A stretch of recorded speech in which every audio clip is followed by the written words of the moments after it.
Buenas tardes. La idea de la clase de hoy es que serán los cálculos que básicamente irán al examen. Recuerden que tenemos un examen el día miércoles, ¿no? En el mismo contexto que siempre hacemos, tipo trabajo.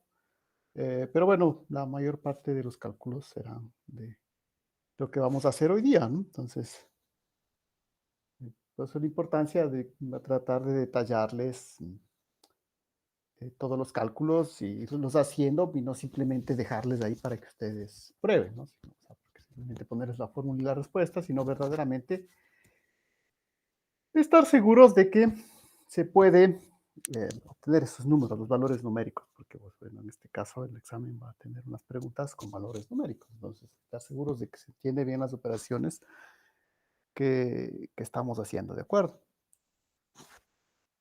Ah, entonces, la clase anterior vimos el concepto fundamental de todo lo que es la amenaza sísmica, que es el a ver, en realidad vimos dos, ¿no? ¿Se acuerdan? Vimos dos, ¿dónde nos quedamos? Déjenme ver. Vimos, sí, pues sí vimos la tasa media de excedencia anual, ¿no es cierto? Ese era el uno, la letra NU. Y la otra que sería el periodo de retorno. Y nos habíamos quedado diciendo que el periodo de retorno, si hasta ahí llegamos, ¿no? Sí. El periodo de retorno, nos habíamos quedado diciendo que esa es una manera a veces simple de comunicar, ¿no? El problema de la amenaza generalmente a la población, ¿no? Habíamos visto además que eh, la tasa de, la tasa de excedencia la obtenemos a partir de un gráfico Gutenberg-Richard, ¿no? Entonces, igual otra cosa que hemos dicho es que, bueno, nosotros ni en el examen, ni en lo que nos queda, aunque eso sería interesante, ¿no? Podríamos hacer nuestros propios gráficos Gutenberg-Richard, ¿no? Ese es uno de los trabajos que hay que hacer. Fijarnos zonas sísmicas y ahí hacer los valores de Gutenberg-Richard. Obviamente teniendo los valores de medidas de magnitud de muchísimos años de datos, ¿no? Pero eso obviamente nosotros no vamos a hacer, digo, serían trabajos posibles que seguramente los implementaremos el siguiente semestre, porque ahí tendremos más horas, ¿no? Tendremos ya todo el curso completo. Pero, por ejemplo, esas son cosas que se nos quedan ahorita, ¿no? ¿Se acuerdan que hicimos un primer gráfico Gutenberg-Richard? Eh, de hecho, todavía no lo he revisado, ¿no? Ese de ver. Y hasta ahí, ¿no? Pero, pues, ustedes ven que es la base, o sea, partimos desde ahí. Entonces, eso, pues, como digo, tuviésemos más tiempo, lo tendremos el siguiente semestre, obviamente ya no con ustedes, pero con el grupo que venga, pues, de hacer nuestros propios gráficos Gutenberg-Richard, nuestros ajustes, utilizar nuestras propias ecuaciones. Lo que viene ahorita, pues vamos a utilizar un ejemplo, ¿no? Que ya está hecho, ¿de acuerdo? Pero eso, pues, entender de que ese sería el objetivo también del curso, ¿no? Porque digo, esa es la base. Lo siguiente es, bueno, ya tenemos esta idea inicial, porque pues, vimos que la tasa media de excedencia anual es un valor que básicamente nos da el tiempo de retorno, ¿cierto? Que también ya lo tenemos, que es una primera manera de comunicar los resultados de amenaza, pero que todavía no es la amenaza en sí, porque obviamente no hemos calculado todavía ninguna probabilidad, ¿verdad? Hemos hecho algunas afirmaciones, pero no hemos ido a las probabilidades, que es la idea de esto que estamos haciendo, ¿no es cierto? Entonces, recuerden que estamos enmarcados en lo que sería la amenaza sísmica probabilista. Como decimos, la amenaza determinista no es que no la vamos a utilizar, pero bueno, son casos muy puntuales que se pueden utilizar, ¿no? Y generalmente nosotros en las zonas en las que estamos, donde tenemos tantas fallas y tantas zonas sísmicas diferentes, porque pues lo que como que entienden ahorita es de su conocimiento básico de, de la geodinámica, cómo afecta la geodinámica a la amenaza sísmica. Pues básicamente en Ecuador tenemos dos fuentes sísmicas principales, ¿no?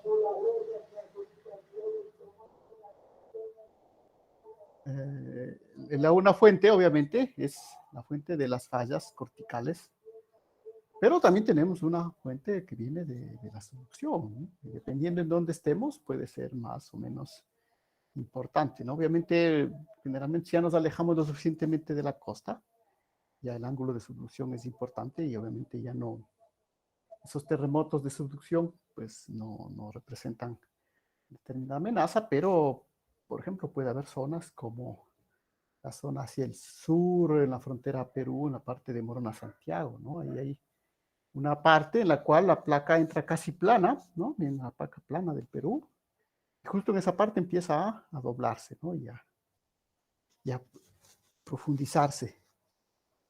Y eso es como una especie de codo que está ahí, ¿no? Que obviamente a veces se rompe y genera sismos de magnitud importante que son a una profundidad, por ejemplo, que ya pueden ocasionar una amenaza notable, ¿no? Obviamente si estamos a cierta distancia, obviamente, de esa zona. Verán que igual nosotros también es importante señalar de una vez, nosotros no vamos a llegar a la etapa final del riesgo sísmico, que sería la determinación de la aceleración del suelo. ¿De acuerdo?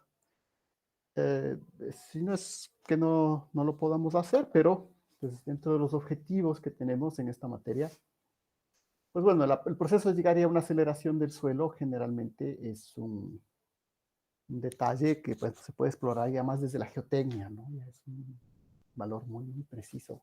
Sí, ese valor ya es el que utilizan los ingenieros civiles para construir, ¿no es cierto? Para planificar sus estructuras. Entonces, la idea también ahí es que pues, es mejor especializarse un poco. Pues, lo que quiero que también les quede claro es que un trabajo importante que todavía nos queda hacer a nosotros como geociencias es toda esta parte de llegar hasta la amenaza, ¿no? No es que no podamos hacer hasta la aceleración del suelo, pero ya solamente el determinar la amenaza implica el hecho de conocer mejor las fallas, tener registros sísmicos detallados y hacer, por ejemplo, diagramas y ajustes de tipo Gutenberg-Richter, ¿no? Diferentes. Entonces, solo ahí nosotros como geociencias ya tenemos un enorme trabajo, ¿no? Como digo, el siguiente paso no es que no lo podamos hacer, pero pues bueno, pues seguramente lo pueden ver más desde un punto de vista geotécnico, ¿no? Entonces ahí hay como digo, hay una transición, ¿no? O sea, entre la geología ambiental a lo que sería ya la, la geotecnia, porque, insisto, ¿no? Si nosotros tenemos una amenaza, esa amenaza también va a depender justamente de la distancia, por ejemplo, el parámetro de distancia, que estemos ubicados de esa fuente sísmica, para saber si la consideramos o no la consideramos, ¿no? Pero precisamente, pues a eso nosotros todavía no, o al menos no es la idea de este curso, ¿no? Aunque, como digo, ese sería el siguiente paso que se podría determinar para llegar a determinar ya específicamente la aceleración del suelo, ¿no? Básicamente en una determinada zona.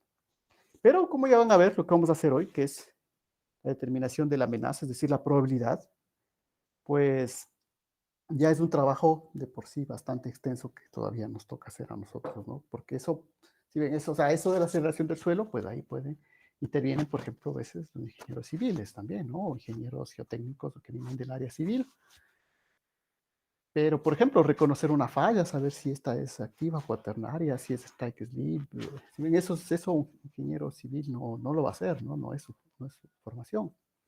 Entonces ahí, en cambio, es la especialidad en la que precisamente como geociencias se debe incorporar, ¿no? La idea es no, digo, después uno puede trabajar y hacer de varias cosas, ¿no? No hay problema, hay muchos geólogos que hacen aceleración del suelo y trabajan en temas de geotecnia muy específicos en ingeniería civil, pero como ven, si solamente nos quedamos con la parte nuestra, que es conocer bien las fallas, por ejemplo, localizar bien, saber qué sismos se relacionan con determinadas, tal vez no fallas específicas, pero sí con determinadas zonas sísmicas, relocalizar la sismicidad, por ejemplo. Entonces es un trabajo que hay que hacer, ¿no? Y ahí pues obviamente son especialidades que los ingenieros civiles no van a hacer. Eso es ya propio de geociencias, ¿de acuerdo? Entonces, esos detalles nada más para saber también hasta dónde vamos a llegar, ¿no? Porque verán que tampoco es que tenemos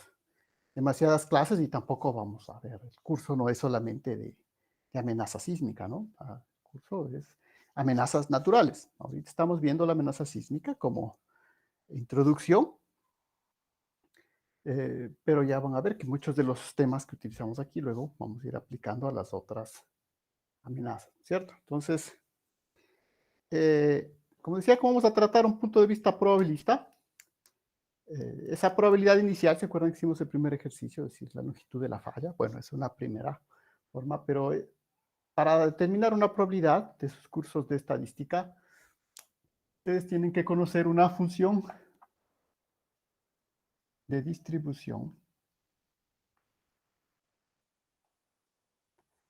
de probabilidad, ¿no?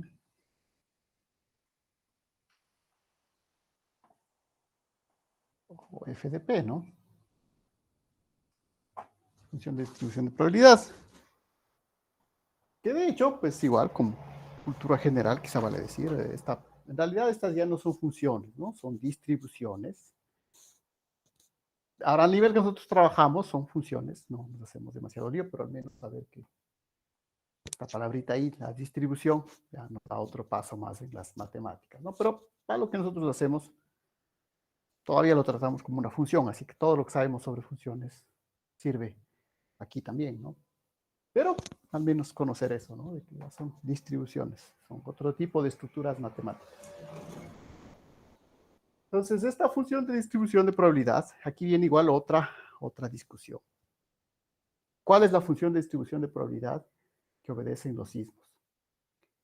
Entonces, aquí también, como digo, se ha probado mucho a lo largo de realizar este cálculo de la amenaza. Y la función que corresponde, o que mejor se ajusta a esto, es una función, es la de Poisson, ¿no? O Poisson, bueno, si quieren decirlo así. Entonces, es la de Poisson. Y esta tiene una característica básica fundamental, que dice que utiliza para eventos que no están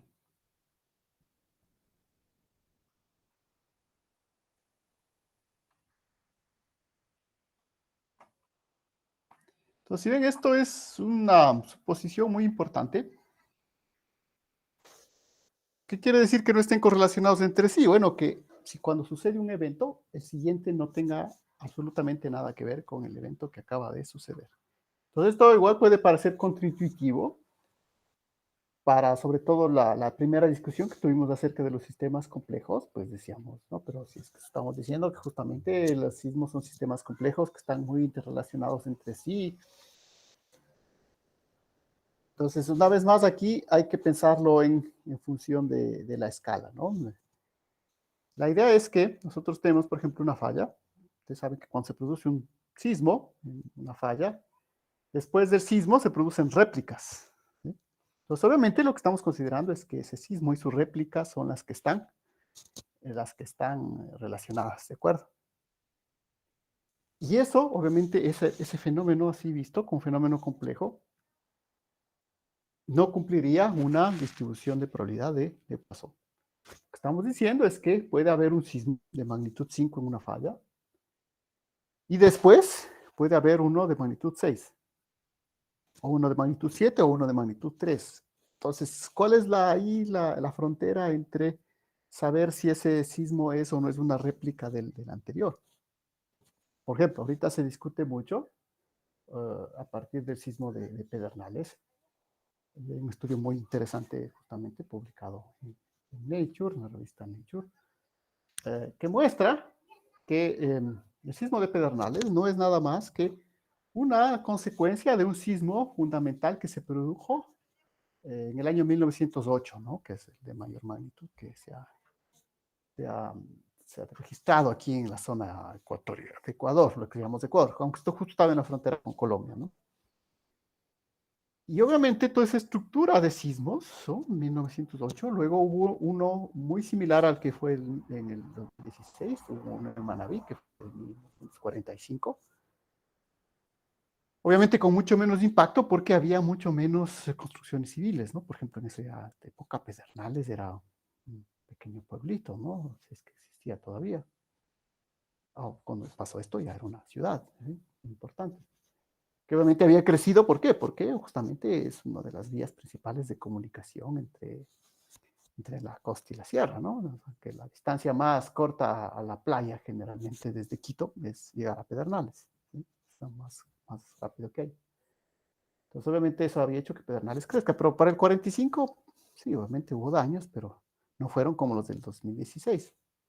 Entonces, si ven esos tres sismos, se pudo mostrar de que estaban precisamente interrelacionados. Entonces, ahí una vez más la idea, ¿no? ¿En qué momento estamos estudiando esto como un sistema complejo en el que en realidad todo está relacionado? ¿En qué momento vamos a hablar de probabilidades? Que es, estamos haciendo la suposición totalmente contraria, ¿no? Así que no es por eso uno de los trabajos que tienen en el geofísico, cuando hay un sismo, se producen muchas réplicas y tienen que identificar esas réplicas para saber que esas no van a entrar al catálogo, porque en el catálogo solo están los sismos, digamos, sin réplicas, ¿de acuerdo? Entonces, una vez más, ustedes ven, no es tan evidente eso. ¿A dónde es la frontera? ¿Cuál es un sismo no es réplica de otro? Bueno, se entiende que, por ejemplo, cuando ustedes cogen un sismo grande como el de Pedernales y ven hasta unos 3, 4, 5 meses, van a ver una densidad de sismos de réplicas muy grande, ¿no? Y todos esos los vamos a eliminar. Pero después van a ver que en el mismo periodo hubieron otros dos sismos importantes, ¿no? Que ya no se consideran réplicas del primero porque están a una cierta distancia, cambian la profundidad, cambian un poco su mecanismo focal. Entonces, es por eso que hay todo ese trabajo importante, estar relocalizando el sismo, viendo cuál es su magnitud, cuál es su profundidad, cómo es su mecanismo focal. Y porque todo eso, como digo, luego repercute en construir bien el catálogo Gutenberg-Richter. Es decir, este era un sismo, luego se produjeron muchas réplicas, entonces estas no van al catálogo, estas se les saca. Y luego se produjo cercanamente, pero otro evento, ¿no? Entonces, ustedes ven, no es tan tajante la diferencia ahí, ¿no? Es decir, ¿dónde acaba un sismo, dónde comienza otro? De Pedernales es el más claro, porque pues sí, después del Pedernales se produjeron sismos importantes de magnitud 6, ¿no? Y algunos eran réplicas del principal, pero otros ya eran otro sismo en otra zona, que seguramente fueron producidos por ese primer sismo, era una respuesta a los esfuerzos de acomodo, pero ya no se consideraban réplicas del sismo principal. Entonces, si ven ese trabajito ahí de estar viendo las señales y viendo, es un trabajo importante, ¿no? Porque pues no es solamente decidir si es un nuevo sismo, una nueva réplica, ¿no? Digo, todo eso luego influye luego en la construcción del catálogo, ¿no? De la ley Gutenberg-Richter, ¿de acuerdo? Entonces, eso, como digo, hay que procesarlo. Generalmente, digo, por eso estos temas, si ustedes algún rato les toca hacer una divulgación o conversar de esto con personas que no son técnicas, pues es mejor evitar estos detalles, ¿no? Porque eh, si ven, hay que hacer toda esta explicación de cuándo está correlacionado, qué es una réplica, cuál es el mecanismo focal, por qué uno se considera réplica.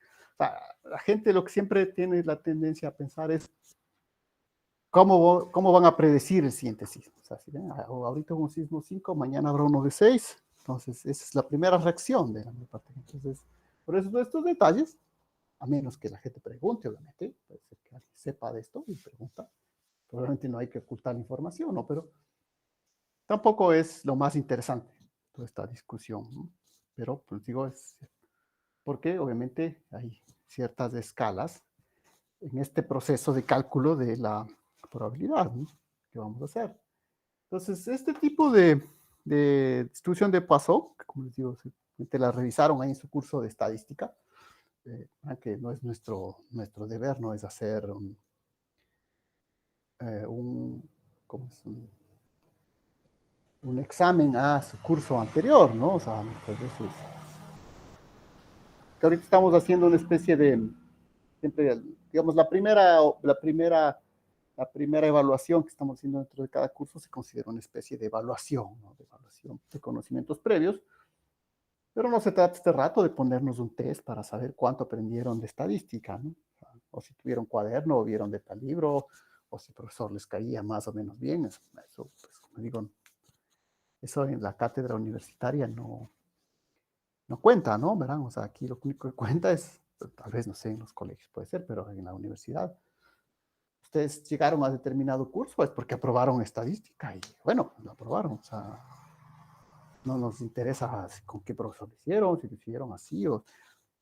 Se entiende que llegaron, se aprobaron el curso y tienen unos conocimientos básicos de la materia, ¿no? ¿Sí?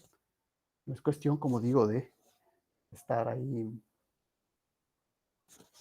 una vez más sabiendo si aprendieron algunos detalles, otros no, no. Simplemente, pues para eso todos los profesores tenemos los sílabos de cada materia, entonces yo uso el sílabo de estadística, pues ahí dice lo que aprendieron, ¿cierto?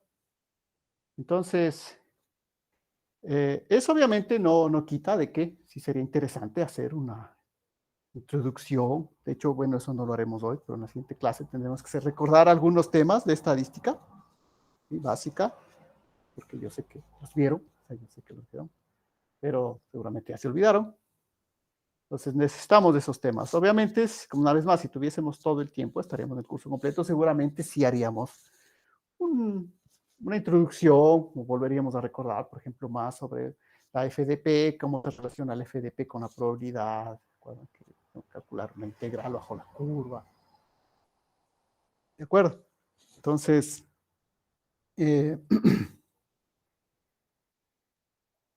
porque en realidad no voy a escribir, bueno, voy a escribir una primera probabilidad aquí, de la de Poisson, pero una vez más recuerden que esto es las otras aplicaciones, por ejemplo, ¿dónde se aplica esto la distribución de Poisson? Un ejemplo clásico, dicen, es la distribución de Poisson es la que se utiliza, por ejemplo, para la estadística de los accidentes de tránsito. ¿Sí? Porque suponemos que precisamente los accidentes no están interrelacionados. ¿Sí? Cada evento es independiente del anterior. Verán que todas estas distribuciones igual vienen de una distribución general, que es la binomial, ¿no? De ahí se deducen todas estas. Igual ustedes en su formación de ingenieros de geociencias y otros ingenieros que a veces toman juntos, porque esa creo que toman inclusive con los de ecosistemas, no estoy seguro, pero con los de agua sí la toman. La de estadística, con los de biotech no me acuerdo, pero bueno. Si ven, generalmente uno de los trabajos, cuando se estudia esto con más formalismo, se empieza viendo la binomial, de donde vienen todas y de ahí se van deduciendo todas estas otras, ¿no? Y haciendo unas suposiciones, por ejemplo, ¿sí? La suposición de que los eventos no son correlacionados, se llega a la de Poisson, ¿de acuerdo?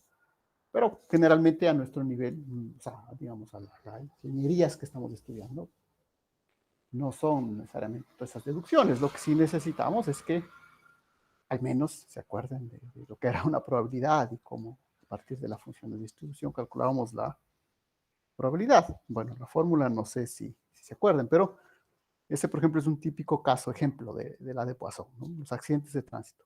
Entonces, ponemos que cuando hay un accidente, por más que sea en el mismo lugar, no vamos a considerar que estaba correlacionado con el anterior. ¿De acuerdo? No tiene ninguna correlación. Usted, bueno, una vez más, pues no, seguramente sí tiene una correlación, porque justo las dos personas que se accidentaron tenían un nivel de alcohol elevado en la sangre. Entonces, la causa que los junta es... Pero ese es otro nivel de inferencia, ¿no? Nosotros simplemente queremos ver cómo se han distribuido los accidentes de tránsito en una región geográfica. Por ejemplo, ¿no? Por decir el caso más simple, ¿no? Se utiliza para todo lo que se considera eventos catastróficos, es decir, eventos que son raros. Es otra palabra que, bueno, eso de raro, no sé si sea más adecuado. Qué raro. Seguramente en ciertos países es raro que haya un sismo, pero bueno, en Ecuador no es nada raro. O sea, pero dentro de eso puedes considerar que sea raro que haya un sismo de magnitud 5, por ejemplo. No hay siempre magnitud. Pero pues digo, si entran a ver el registro del geofísico, o sea, ustedes van a ver que no hay ningún día del año en el que no haya un sismo de magnitud 3, al menos en nuestro territorio ecuatoriano. ¿Sí? En cambio, cuando a mí me tocó hacer mi tesis, por ejemplo, ahí en la región de los Alpes, cuando había ya un sismo de magnitud 3.5, 4, pues era un gran evento, ¿no? Todo el mundo iba a ver, el sismo se produjo, a localizarlo. Sí, nosotros en eso tenemos básicamente todos los días. En cambio, ahí en los Alpes se producía uno cada 5 años. Bueno, pues si ven, es otro nivel de sismicidad. Entonces, por eso también utilizar eso, porque muchas veces en los libros más básicos le dicen la de Poisson, se utiliza para eventos raros o poco frecuentes, pero eso no dice mucho, ¿no? ¿De acuerdo? Ahora, aquí se puede investigar, se puede decir, bueno, seguramente no estamos viendo bien la distribución, no es la de Poisson la que sirve, hay otras distribuciones, ¿por qué no se prueban? Igual, verán, una vez más, aquí no, ya no se trata de predecir, estamos diciendo que justamente que esto es impredecible, estamos partiendo del hecho de que no son correlacionados. Entonces, no vayan a pensar que mejorando la distribución aquí van a predecir. No, o sea, ese no es el camino, ¿no? De aquí ya estamos entrando de partida de que no vamos a poder predecir, vamos a dar una probabilidad, ¿de acuerdo?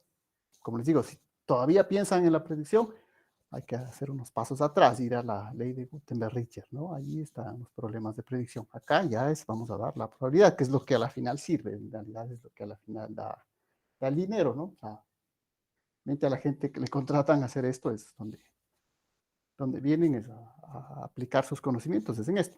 Pues ser uno de los que se podría ver como aplicaciones muy directas, ¿no? De, de las geociencias, ¿no? Determinar estos tipos de parámetros de amenaza. Entonces, les digo, pues sería interesante que hagan sus cuadernos ahí de estadística. Bueno, la PDF de Poisson tiene esta forma, ¿no? A la menos lambda, lambda a la K factorial. Insisto, verán, estos no son números que a alguien se le ocurrió estar probando prueba y error, ¿no? A ver qué le salía con distribución. No, la es que todas estas distribuciones van saliendo de una distribución fundamental que es la binomial, ¿no? Que es y ahí, pues bueno, van definiendo una serie de distribuciones que se aplican. ¿Qué significa acá estos parámetros? Bueno, el lambda es justamente un parámetro, no tiene otro nombre. Y el K es el número de eventos que suceden, ¿no?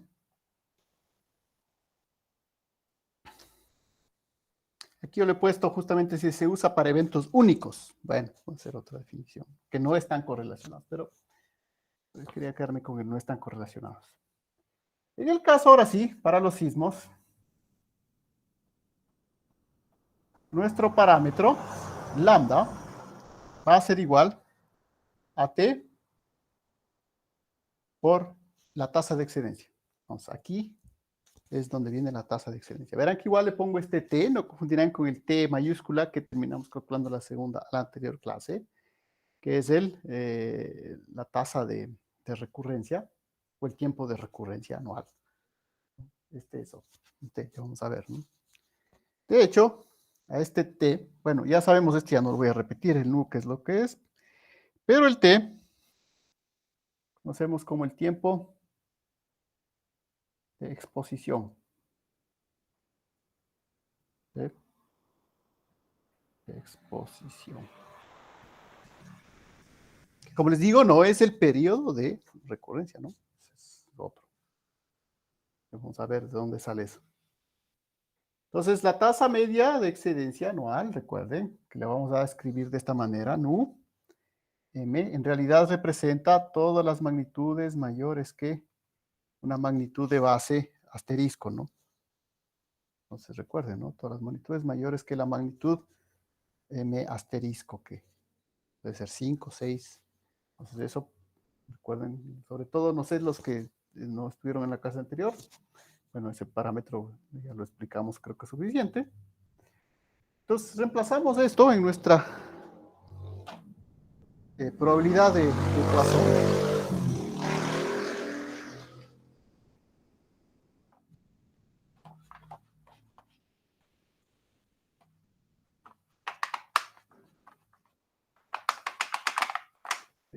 Está.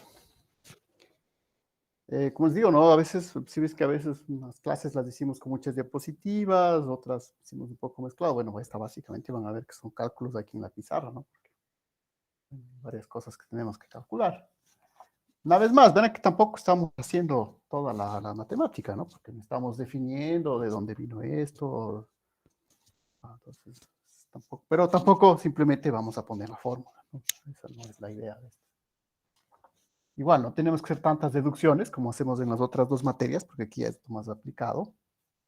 Pero, pues sí, vale la pena pasar por algunas cosas. Entonces, la probabilidad de que se produzcan sismos de magnitud mayor o igual.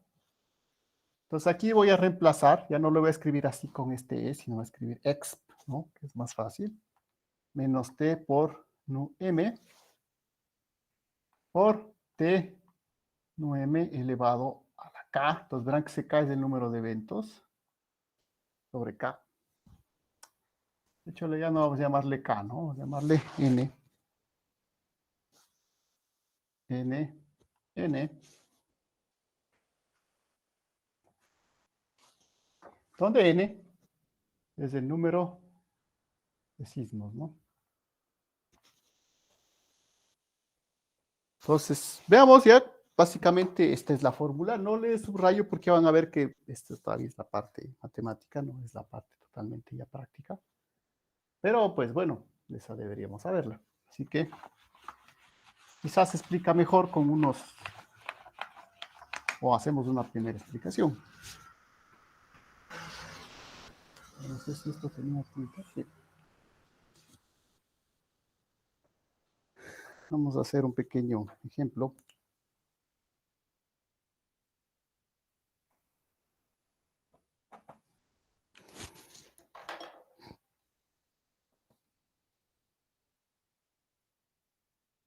Podemos hacer,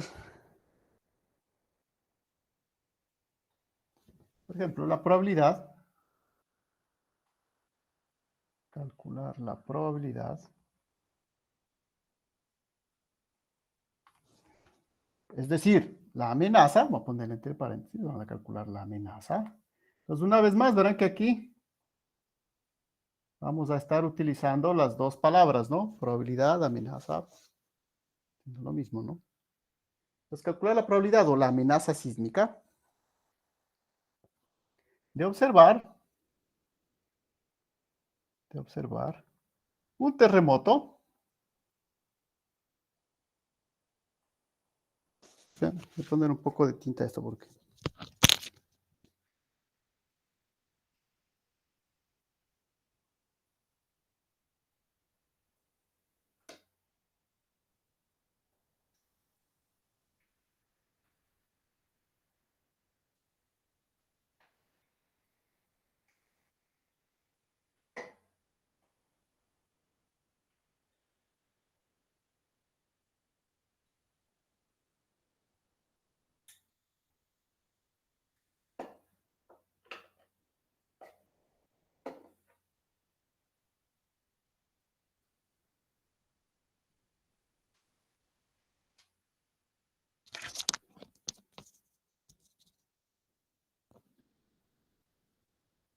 La probabilidad de observar un terremoto, ¿verdad?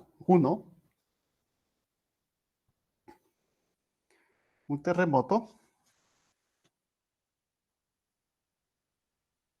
para un tiempo de... Este es un parámetro común para el tiempo, ¿no? Por ejemplo, la ley ecuatoriana está calculado con tiempos de 50 años, ¿no? Ahora, ya habíamos hablado un poco de por qué cogemos 50 y no 30, 40, pero dependiendo, ¿no? Si, yo digo, si vamos a hacer para alguna estructura un poco más vulnerable, por ejemplo, un hospital, entonces calculará con un tiempo de 30 años, porque tenemos que, si ven, es diferente construir una casa que un hospital. Un hospital tiene que tener 2 grados. Pero generalmente son 50 años, ¿de acuerdo? Que una vez más, verán, no es el periodo de retorno, ¿no? Es otra cosa, ¿no? Porque verán que aquí, si ven, ¿se acuerdan? Habíamos dicho que el periodo de retorno era el inverso de la tasa de excedencia. Entonces, si este fuese el periodo de retorno, con el inverso me quedaría 1. 1, 1, 1. No es ese, ¿no? ¿Verán? El tiempo de exposición, un tiempo de exposición, hemos dicho, tiempo de 50 años.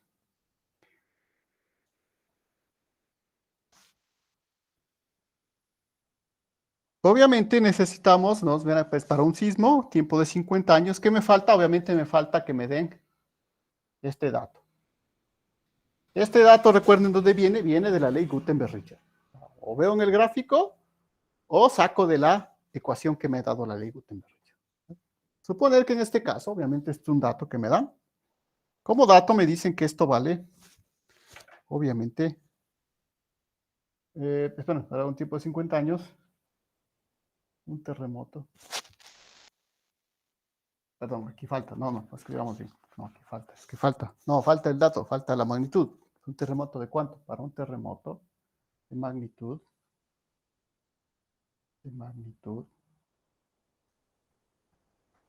mayor que 5 en un tiempo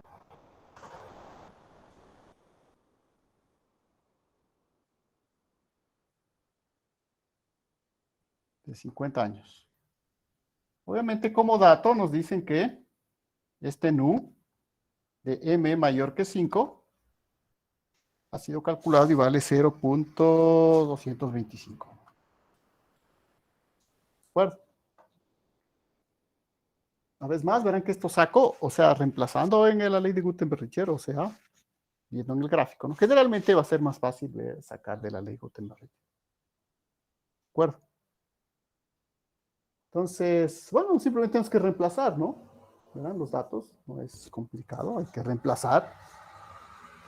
Pero una vez más, ese reemplazo mismo, pues, va a ser, ¿no? Entonces, la probabilidad para que se produzca un sismo con magnitud m mayor que 5, que es para 1, queda exponente de 50 por 0.225 por 50 por 0. Aquí voy a poner el mejor así, ¿no? Porque si no, no se nota la decimal. 50 por 0.225 elevado a la 1. Todo sobre 1 factorial. Y esto me va a dar probabilidad, verán que suceda un sismo, 1, ¿no? Con magnitud mayor o igual a 5. Es decir, que puede suceder un sismo con magnitud 5, uno con magnitud 5.5, o uno con magnitud 7, o uno con magnitud 9, ¿no? Nos verán lo que me está dando como información esta probabilidad, ¿de acuerdo? Entonces, como les digo, no quiero en este caso simplemente reemplazar los valores.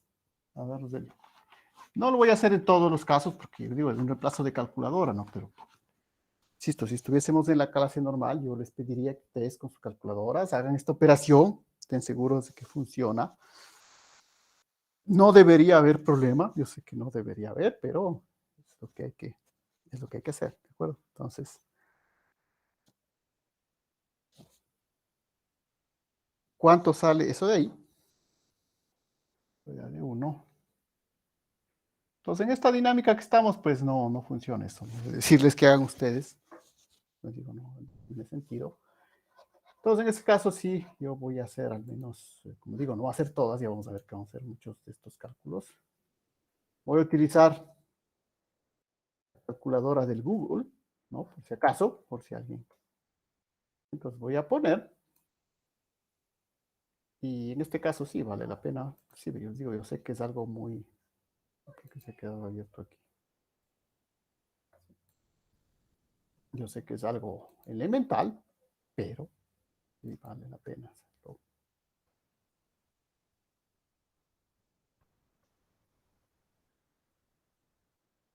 Digo, verán que no voy a hacer siempre este reemplazo, ¿no? Hacemos unas, dos veces para estar claros que entendemos esa pequeña fórmula.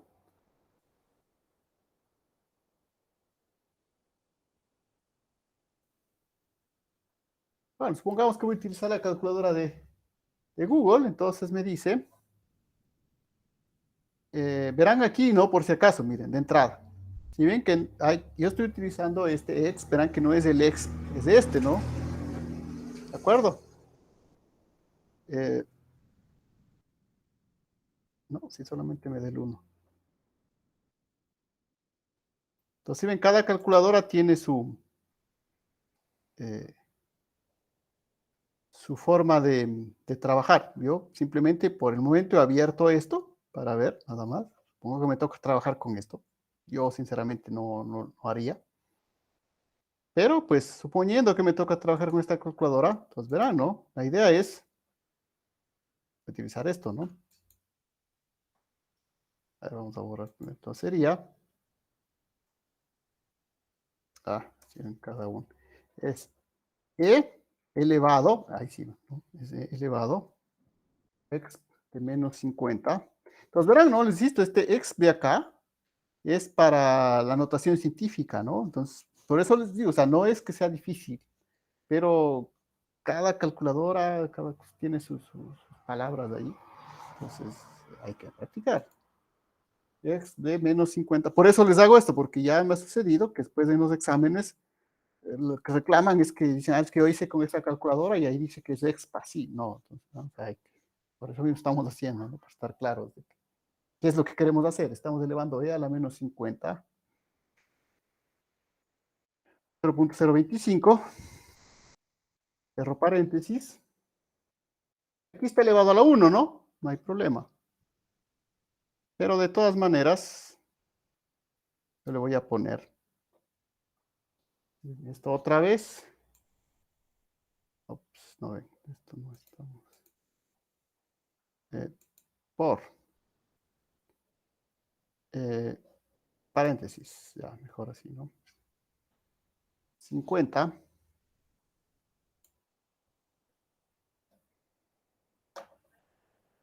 por 0. Estoy escribiendo mal, es 0.225 además.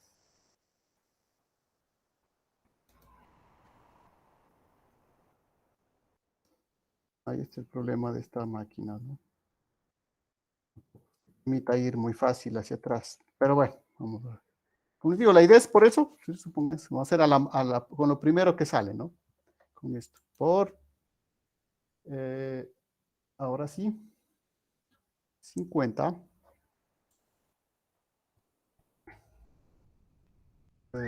por 0.225, ¿no? Elevado, pongamos, no va a hacer nada, pero para estar claro, es elevado. Y todo esto dividido para 1 factorial. Entonces, estamos de acuerdo, ¿verdad? Es la operación que hay que hacer. Como les digo, todo se va a basar en utilizar algo como esto, así que por eso estar seguros de lo que estoy haciendo, ¿no? Entonces, la probabilidad, van a ver cuánto me sale.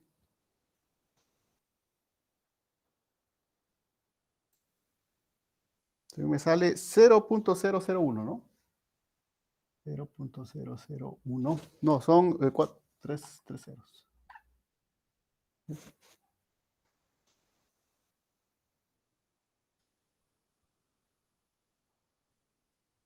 Esto igual le podría expresar como porcentaje, pero bueno, para el momento, pues, como es una primera, en realidad es la fórmula, ya vamos a ver que no es la que más se utiliza. Ahora supongamos que queremos ver que se produzcan no un sismo, sino que se produzcan 11 sismos, ¿sí?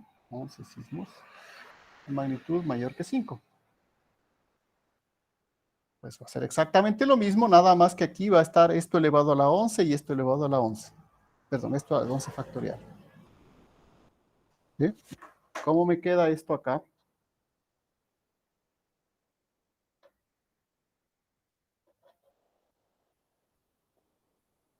Creo que me deja regresar. Vamos a ver. Sería esto elevado a la 11 y dividido para... Por eso les digo, si tienen por ahí a la mano sus calculadoras, o con lo que vayan a hacer su examen, ¿sí? Su calculadora, el MATLAB, no sé, con lo que vayan a hacer esto, traten de hacer ahorita para que esté claro los números que salen, ¿no? dividido para 11. Bueno, sería ahora que se produzcan 11 sismos de magnitud mayor que 5. Entonces verán que aquí la primera cuestión va a ser un poco contraintuitiva, porque si es, bueno, si se produzca un sismo, a que se produzcan 11, intuitivamente diríamos, seguramente para 11 va a ser mucho más, debería ser más pequeña, porque si que se produzca uno es algo raro, que se produzca 11, pero verán que eso no es lo que está diciendo la probabilidad específicamente, ¿no? Ahorita lo que me está diciendo es la probabilidad exacta de observar un solo sismo, uno solito, en un periodo de 50 años. En cambio, la probabilidad de observar 11, ya van a ver que sale más grande. ¿Por qué? Porque recuerden que no es que voy a observar uno justo de magnitud 5, ¿no? La idea es que puedo ver que puede producirse uno de magnitud 5, uno de magnitud 6, uno de 5.5, uno de 6.5, uno de 5.7. Entonces, por lo tanto, esto es mucho más amplio, ¿no? De observar 11 de magnitud 5 puede haber muchos más casos. Por lo tanto, esta probabilidad, si ven, es mucho mayor, 0.12, ¿no? Realmente podemos poner 2 decimales suficientes. ¿De acuerdo? Entonces verán cómo utilizar esta fórmula, de hecho con 1 y con 11 para que vean estos valores, por eso les digo, traten de ver que eso les sale en sus calculadoras, estar seguros cuál es la tecla del exponente, cuál es para elevar, cuál es para sacar factorial, porque pues eso vamos a necesitar, ¿no? Y todos los cálculos van a hacer con eso. Después los ejercicios seguramente yo no les voy a pedir que repitan, pero para el examen sí, insisto, y generalmente en sus exámenes donde más problemas hay es porque simplemente no están haciendo bien las operaciones con la calculadora.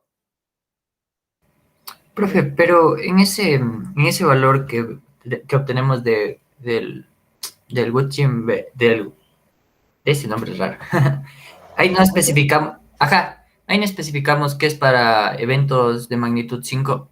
Sí, sí, por eso. Pero para mayores que 5. Ah, ok, ok, ok, ok. Siempre es mayores que, porque recuerden que esto viene de un histograma acumulativo. Bueno, Es verdad, sí, sí. siempre es para mayores o iguales.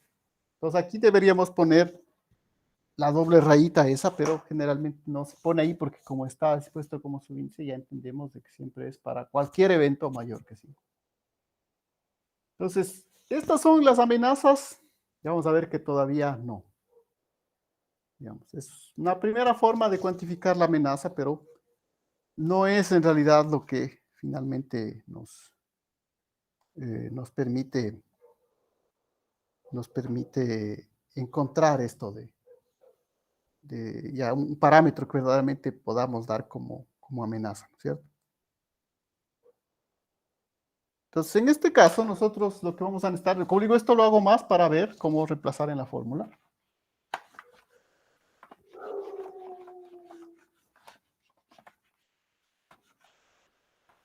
Pues ahora sí vamos directamente a definir lo que sería la amenaza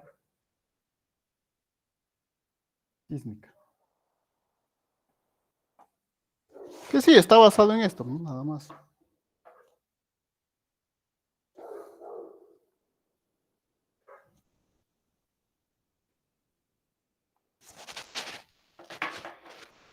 No nos interesa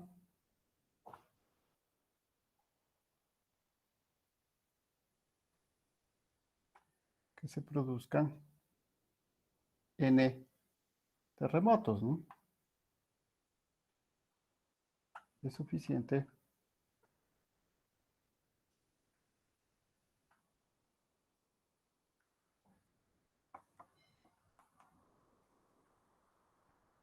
que se produzca,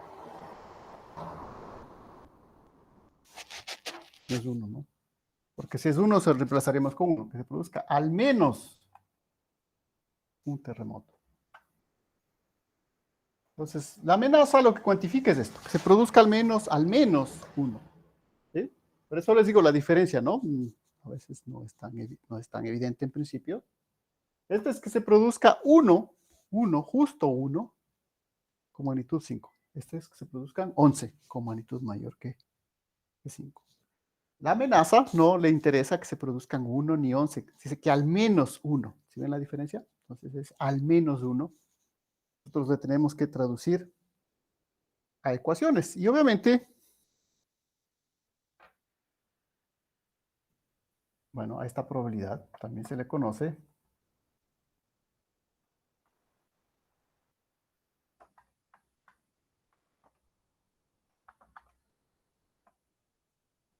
como probabilidad de excedencia. Vamos a ponerlo porque generalmente puede estar en otros libros así, entonces.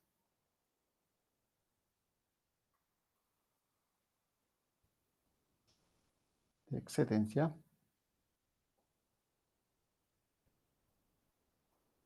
Y es la que verdaderamente determina la amenaza. ¿Sí? Entonces, también hay que estar claro un poco es el sentido práctico de esto. O sea, ¿por qué nos interesa solamente que sea al menos uno y no uno justo? O 11 o 10 o los que sean. ¿Por qué no reemplazamos, por ejemplo, hay 100? Porque la idea es que cuando ustedes construyen sus edificaciones, construyen su casa, dicen, voy a construir mi casa con parámetros parasísmicos para que resista un sismo de magnitud 6, ¿cierto? Entonces, si en la zona en la que ustedes están hay un sismo de magnitud 6, es todo lo que tiene que suceder. Porque si mañana hay uno de 6.5 o pasado mañana hay uno de 6.7, se supone que su casa resistía hasta 6. Entonces, da lo mismo si después de 5 meses apareció otro sismo de magnitud 6.5. Bueno, suficiente uno, ese es el que le interesa a la amenaza sísmica. Entonces, ese de al menos uno es el que vamos nosotros a calcular. Como les digo, estos eran un poco para ver la ley cómo funciona. Verán que puedo seguir poniendo ahí más números, ¿no? O sea, poner el número que quiera que se produzca. Verán que igual esta ley, por si acaso, no es que siempre es creciente, ¿no? Quizá eso sí vale la pena mostrarles, recordarles al menos un poco cuál es la forma de la ley de Poisson. De hecho, sí vale la pena. Voy a empezar una ley que siempre va creciendo a medida que aumenta. Vamos a ver que no es así. Sí vale la pena eso mostrar, porque luego los otros. Entonces, ¿dónde estaba? Nos vamos a la diapositiva, que son más fácil que dibujar, es mostrarles.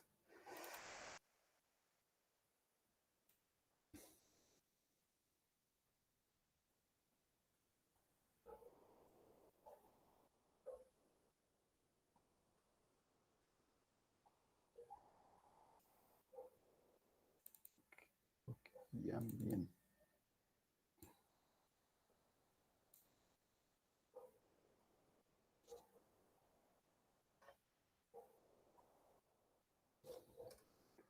Este vimos, ¿no? Bien, entonces esta es la distribución de Poisson.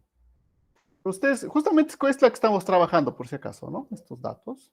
Entonces ustedes ven la probabilidad acá de que se produzca uno solito, es muy pequeña, ¿no? 2, 3, va creciendo hasta un máximo de 11. Pero de ahí si reemplazamos con 12, 13 otros números, ya van a ver que no es que sigue creciendo indefinidamente, ¿no? Después otra vez empieza a decrecer la probabilidad, ¿sí? Entonces esa es la característica de este tipo de función de Poisson, ¿no? ¿Verdad? Entonces verán que no es una gaussiana, ¿no? Verán que tiene esta forma un poco. Pues así, luego tiene una cola un poco más larga acá, ¿no? Del lado derecho, ¿no? Entonces, esto es la acumulativa. Bueno, obviamente es la acumulativa. No sé si vieron ese concepto, pero bueno, si lo vieron, como acumulándose de esta manera, siempre hasta llegar al máximo de probabilidad, que es 1, ¿no? Bueno, entonces, insisto, este es, por ejemplo, aquí, bueno, bueno, aquí están diciendo es 11.25. Sí, miren, este 11.25 es el tiempo. En cambio, podría yo calcular el tiempo. De otra manera, me dan este tiempo para que se produzcan los mayores que 5. Obviamente es el número de coincide con este 11 que está aquí, ¿no? ¿Sí ven? Pero bueno, eso era para mostrar otra característica de la ley de Poisson. No, estos detalles de acá no. Los podemos analizar después en los siguientes ejercicios, ¿no? Por el momento, como digo, la idea es entender esto, ¿no? Que el número de sismos va creciendo hasta llegar a un máximo. En este caso, el máximo era este, ¿no? 11. Y después otra vez va a decrecer la probabilidad, ¿no? Eso obviamente pues, probando en la calculadora. Ahorita no lo vamos a hacer, ¿no? Inclusive, verán que en el MATLAB, si hacen esto en el MATLAB, ahí pueden inclusive dibujarla. O en el Octave, ¿no? Pueden dibujar la ley con esos parámetros. Digo, hay varias cosas que no necesariamente estamos haciendo todo ahorita, ¿no? Porque pues, tenemos que avanzar. Entonces, sí, esa es la característica de la ley de Poisson. Su forma también hay que verla un poco. Entonces, ahora sí vamos a calcular esto. Para calcular esto, que es la probabilidad de excedencia, esta sí es la fórmula que vamos a utilizar.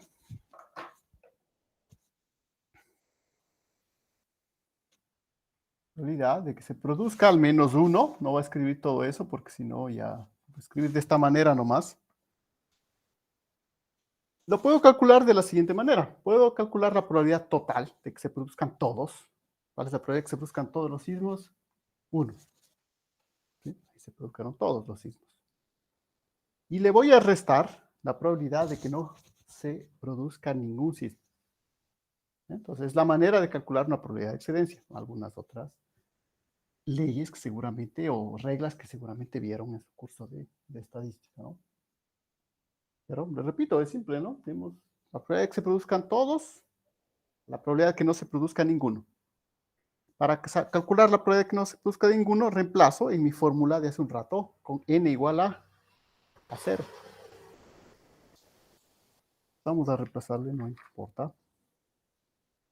Me quedaba x menos t nu m por t nu m a la 0, ¿no?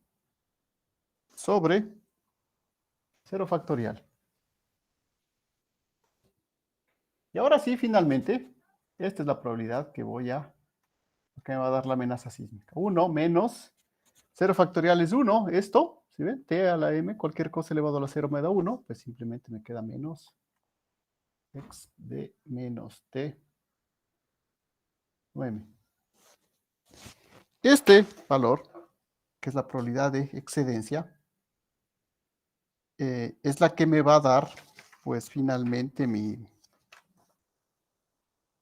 amenaza, ¿no? Esto es lo que voy a reportar yo. Entonces ahora sí le puedo. Pues verá, ¿no? 1 menos x menos t a la nu m. De hecho, inclusive se puede hacer una contracción más pequeña de eso, pero no vamos a hacer, ¿no? Esto todavía se puede aproximar a un valor generalmente, pero creo que generalmente es cuando se hacía estos cálculos todavía sin calculadora, ¿no? Pues ahora no hace mucha diferencia, pero sí se puede hacer más pequeña esa expresión. Pero yo creo que hasta ahí. Pues verán, esa es la amenaza sísmica. E insisto, no es, una vez más, el parámetro final, que es la aceleración del suelo. Por eso, o sea, ¿no? Que con esto ya tienen todo, ¿no? O sea, todavía hay el siguiente trabajo, que sería verificar la aceleración del suelo, ¿no? Pero para esa aceleración van a primero tener que pasar por aquí. Entonces, una vez más, ¿conviene llegar hasta la aceleración del suelo como ingenieros de geociencias? Ahí siempre la duda, ¿no? Generalmente, si pues, en geociencias lo que nos interesa es lo que está debajo del suelo, ¿no? O sea, llegamos a un sitio y lo que primero que hacemos es limpiar todo el suelo para ver la roca. ¿De acuerdo? Entonces, más, no es que sea una regla general. No es que no tengamos nunca que interesarnos sobre lo que pasa en los suelos, pero les digo, pues realmente es lo que está ya sobre la capa de roca. Hay muchos más profesionales que están interesados en eso. Entonces, digamos, nuestro sitio donde debemos enfocarnos más es en eso, ¿no? La amenaza, porque eso es lo que está todavía debajo del suelo. Como les digo, no es problema, el otro son más ecuaciones, es otra ecuación, pero tampoco la vamos a ver, hasta aquí vamos a llegar. Y lo que nos queda de aquí, tenemos todavía una hora, es ver precisamente algunos ejercicios, algunos casos de aplicación de esta fórmula que hay muy variados, ¿no? Verán que hay varias posibilidades que me pueden preguntar.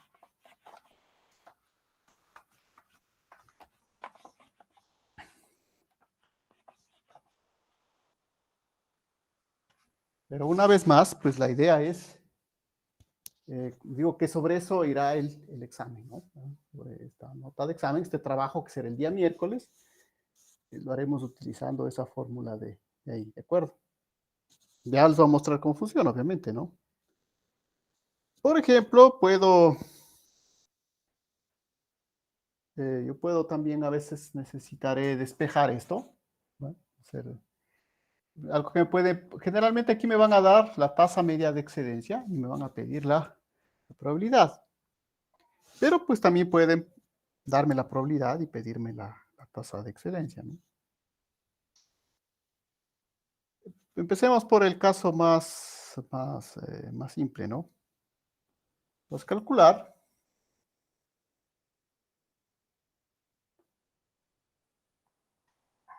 la amenaza, una vez más la probabilidad de excedencia,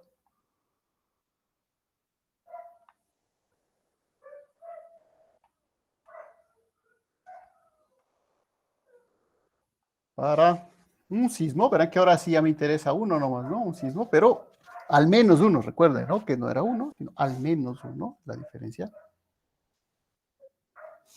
Para un sismo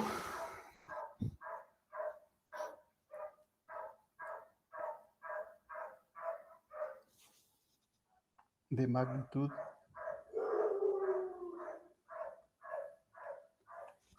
6,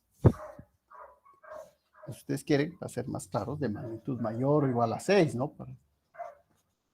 Cuando vamos hablando ya vamos a veces simplificando un poco las expresiones, pero entendemos que, o sea, no es justo, ¿no? Es alguno mayor o igual que 6.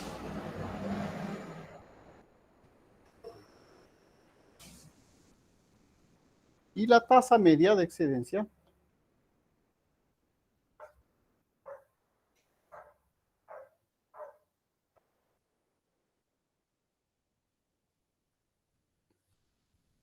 bueno, en este caso me dice verde el gráfico, pero bueno, eso hacemos en el siguiente.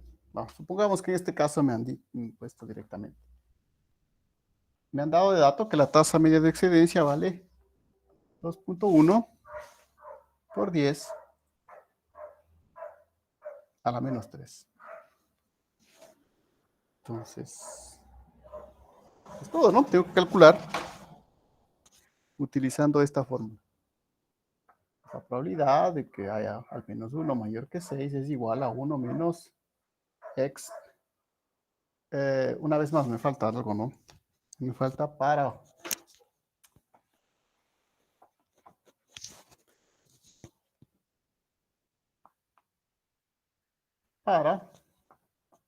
un periodo. No, pues periodo suena así, como que es algo repetitivo, ¿no? Mejor pongamos para un tiempo de 50 años, ¿no? Que es el tiempo estándar. Entonces, ven que en principio no es complicado reemplazar. Simplemente tengo ¿qué cosa? Que reemplazar aquí, ¿no? En este caso 50 años por la tasa media de excedencia. En este caso es 2.1 por 10 a la menos 3. Entonces, ustedes ven que todo siempre se retrotrae a calcular esta tasa media de excedencia. ¿Y eso de dónde viene? Viene del diagrama de Gutenberg-Richard, ¿no? Entonces, si bien no estamos haciendo mucho énfasis en sacar más datos sobre Gutenberg-Richard, siempre les hago ver que de ahí viene, ¿no? O sea, es el problema. El resto de los 50 años es un parámetro. Ese parámetro viene de la ley. En la ley ecuatoriana, por ejemplo, de 50 años. Generalmente son parámetros ya mundiales. En el caso de la ley ecuatoriana es una ley estándar, es la NEC, la norma ecuatoriana de la construcción, ahí dice, ¿no? Calcular con periodo de retorno de 50 años. Ahí, bueno, después hay una serie en la misma ley, ¿no? Les dice las excepciones, obviamente, para construcciones más específicas como hospitales, etcétera, se debe calcular con 30 años, etcétera. Pero vamos por lo básico, menos de 50 años no podemos. Entonces, esos 50 años, recuerden de dónde viene, sentido práctico, como hemos dicho en la clase anterior, que ya lo dijimos, pero vale la pena insistir, ¿no? No es que simplemente se nos da porque cogemos 50 y no cogemos 10, porque entendemos que una estructura civil, una casa, dura 50 años. Eso es todo. Entendemos que una edificación se renueva cada 50 años. Además, ahí vimos todos los peros y contraejemplos de que no es así, pero una vez más, eso es lo que entendemos dentro de lo que se considera construcciones igual modernas, ¿no? Dentro de la modernidad de la construcción. Entonces, sí, tampoco, eso de que a construir su casa para que vivan ahí sus bisnietos, pues eso eran ideas de otro tiempo, ¿no? O sea, ahora, pues, claro, ustedes van a construir o generalmente algún día comprarán un departamento. O sea, eso hay que pensar lo que más. Si llega a ser un periodo de vida de 50 años, es. Ahora ustedes dirán, no, pero es que eso no se renueva. Si ustedes van por las ciudades, todavía hay muchos bloques de viviendas que se construyeron en los años 70, sobre todo en el boom petrolero, ¿no? Esas primeras multifamiliares que ven por todos lados, sobre todo si están en Quito, ¿no? Que las otras ciudades pequeñas también están, pero la gente aquí en Tena no, pero en las ciudades como Quito pueden ver esos bloques así que se construyeron en los años 70, ¿no? Entonces, igual, o sea, justo todo eso viene después del boom petrolero, ¿no? Los años 70, entonces 70, 75, algunos hasta los 80. Entonces, si ustedes le suman 70 más los 50, eh, que observan, pues que ya estamos ahí. Ahí está el tiempo justo para renovar todas esas edificaciones. La gente lo va a hacer, no lo va a hacer.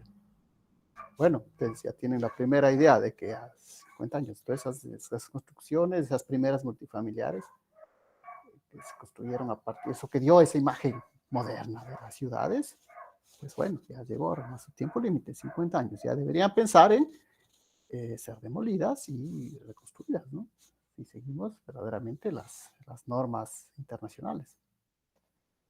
Puede ser que ustedes vivan en una de esas construcciones, ¿sí? No les quiero decir que mañana se vaya a caer, pero al menos pues ya saben que ya están en el tiempo de vida útil, ¿no? Y sobre todo si van a comprar o piensan invertir después en una vivienda, ese es un parámetro fundamental, ¿no?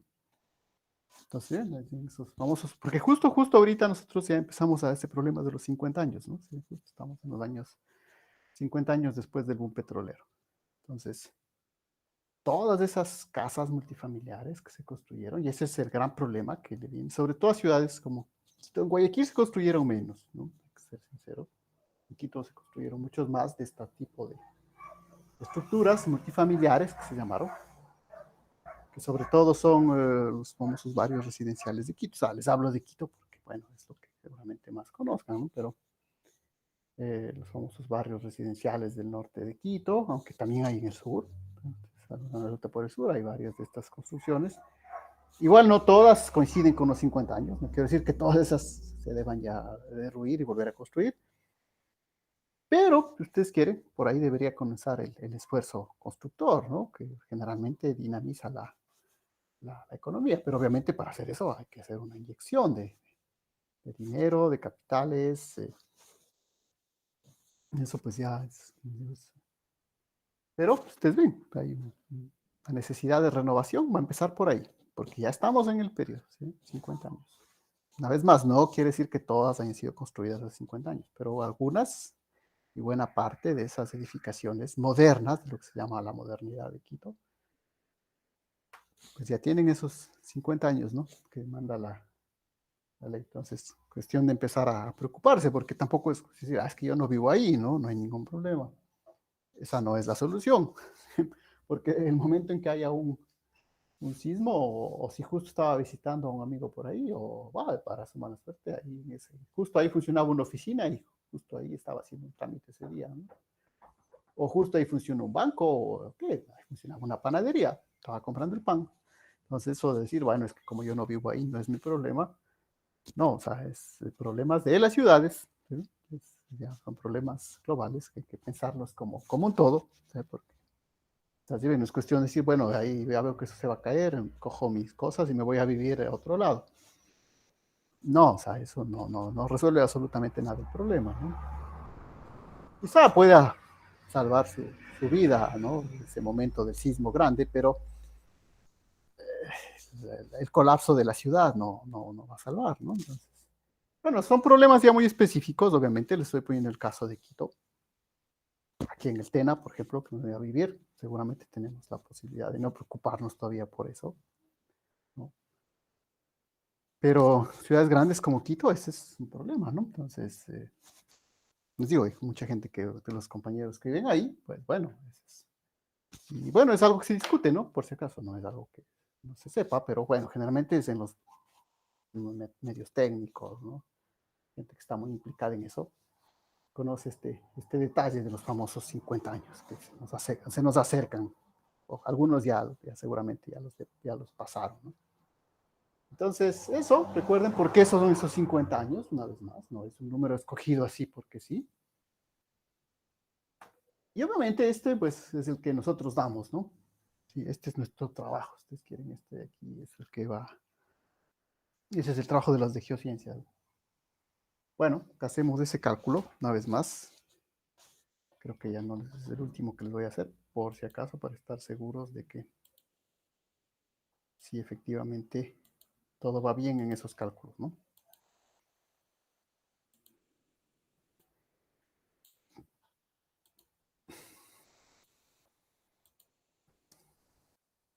¿No? Entonces me queda 1 menos e elevado a la menos 50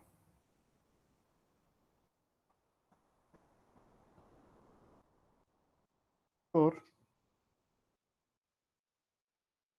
2.1 exponente.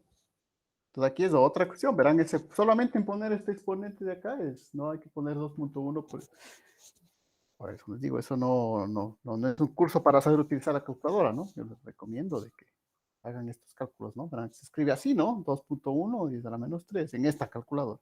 En otras, pues bueno, no es lo mismo siempre. Calculo y me da 0, 0.999, 0.99. Como tengo un 6, vamos a ajustar a dos cifras. 0.1, ¿de acuerdo? ¿Sí? Verán que la idea es ajustar a dos cifras, ¿no? No hace falta más precisión para esto. Entonces, esto a veces generalmente también lo expreso multiplicando por 100, ¿no? Para tener en, en porcentaje. Es una probabilidad del 10%, ¿de acuerdo? Bueno, si quieren, insisto, ¿no? Por, bien, 9.96, 10%, ¿no? Entonces, estamos claros dónde serían esos valores, porque verán ya para los otros pequeños ejercicios que les voy a mostrar, pues ya no voy a hacer los cálculos. Todos son parecidos, ¿de acuerdo? Verán que en algunos voy a utilizar, van a estar despejar con ln y otros van a estar el log. Estas dos teclas se necesitan en este caso. El logaritmo natural es, por ejemplo, si yo necesito despejar de aquí el tiempo o la tasa de excedencia, ¿no? ¿Sí ven? Necesito aplicar logaritmo natural. Pero en la ley Gutenberg-Richter, recuerden, la ley Gutenberg-Richter, utilizamos este log de acá. El log en base yes. Les digo, ustedes ven que los cálculos no hay integrales todavía.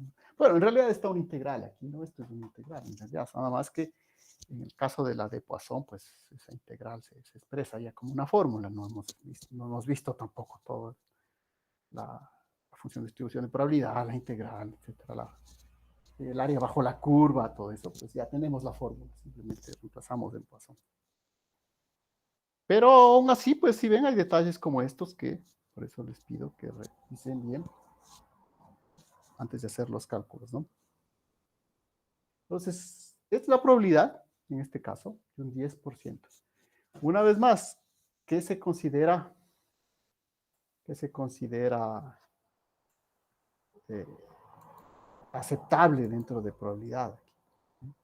Entonces, obviamente, ustedes pueden decir estos parámetros, obviamente, del 10%. La idea en sí no es que, como les digo, estos parámetros de probabilidad no es que ya enseguida me dan una idea de cuán en peligro estoy yo en mi zona. A 10%. ¿Qué pasa si me salía a 40%? Obviamente, si me sale una probabilidad del 90%, que tengo una amenaza sísmica alta, o muy alta, ¿no? Si me sale un valor de 10, podré considerarla baja, pero obviamente ya sabemos que nunca va a salir ni 0.01 ni 0, ¿no? O sea, siempre va a haber una amenaza importante. Una vez más, este parámetro luego es el que se lleva a las siguientes fórmulas que son de la aceleración del suelo, y esas sí son las que luego, pues, son las que determinan, por ejemplo, qué tamaño de columna voy a poner, cuántos tirantes hay que poner en las losas, pero esos detalles justamente ya los maneja el ingeniero civil. Por eso yo les decía que este número, la amenaza en sí, la probabilidad, cuando uno comunica este número, no es tan, no es tan evidente, ¿no? Por eso les decía, si algún dato hay que comunicar, es preferible coger esto y hacer el inverso y dar el tiempo de retorno. Es un parámetro que a la gente le va a parecer mucho más asequible de entender para poder magnificar cuánto pueden o tienen de amenaza, ¿no? Aunque en realidad la amenaza en sí es esta probabilidad. ¿Bien? Pero ese 10%, en realidad, esto lo que sirve, como les digo, es el momento que ustedes quieren plantear un seguro para su casa, seguro contra terremotos. En realidad esa es la aplicación práctica. Por un lado, para los ingenieros civiles que utilizarán esto en sus fórmulas de aceleración del suelo y luego en sus cálculos estructurales.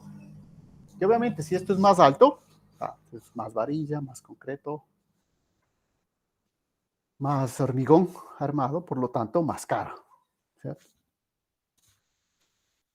Y en las aseguradoras, esto obviamente, cuanto más grande salga, obviamente más tendrán que pagar ustedes si quieren asegurar su casa para el caso de un sismo, ¿no? Una vez más, digo, yo sé que eso todavía no es que sea muy común, básicamente es poco común, pero pues bueno, las grandes estructuras sí tienen, ¿no? Entonces generalmente ahí lo que se aprovecha es obviamente, pues uno dice, generalmente cuando hacen estos cálculos es para, qué sé yo, se construye un hospital, pues el hospital sí tiene que estar asegurado, ¿no? Entonces obviamente pues para la región de al lado la amenaza es la misma, ¿no? Bueno, pero bueno, esa es la utilidad ya final. Por eso les digo, un momento uno quiere mostrar esto, dice, mire, la probabilidad de que suceda acá es 10%, que 12, 15, ¿cuánto es? Mucho, poco.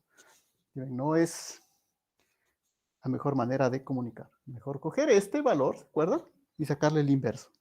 Y eso decirle a la gente, no, eso es algo un poco más directo para que se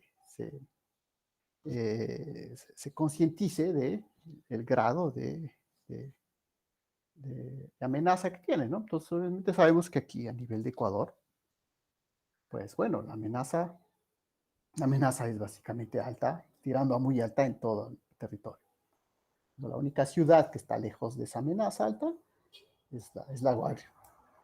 Es la única, ¿no? Está ya muy alejado de todos los plegamientos, vallas, muy alejada de la zona de subducción para considerarla todavía como una amenaza muy pequeña. El resto del territorio, obviamente, si ustedes ven la costa de Manabí, de la costa norte de Manabí, Esmeralda, es donde más amenaza hay, ¿no? Pero pues, eso tampoco ha impedido que la gente construya ahí. Por ejemplo, el famoso hotel de Cameron, es una inversión internacional. La gente que construye eso no es que dice, ay, mira, que ha sabido haber terremotos muy grandes. No, obviamente construyeron eso para tener una resistencia a la amenaza con los correspondientes seguros, etcétera, etcétera. O sea, tampoco es cuestión de decir, no, pues no vivamos ahí, despoblemos en las playas de Manabí y de Esmeraldas. O sea, esa no es la idea, ¿no? La idea es simplemente estar seguros de que las construcciones se hacen siguiendo estas normas. Eso es lo mejor, ¿no? O por lo menos no tratar de ver de cuando a uno le toca ir allá, o si ustedes viven por ahí, aunque no sé si hay compañeros específicamente de ahí, creo que no. Pero esa es un poco la idea de esto, ¿no? De la utilidad para que hacemos estos cálculos, ¿no? ¿De acuerdo? Entonces, al final, sí, es la cuestión de reemplazar aquí, ¿no? No es muy complicado.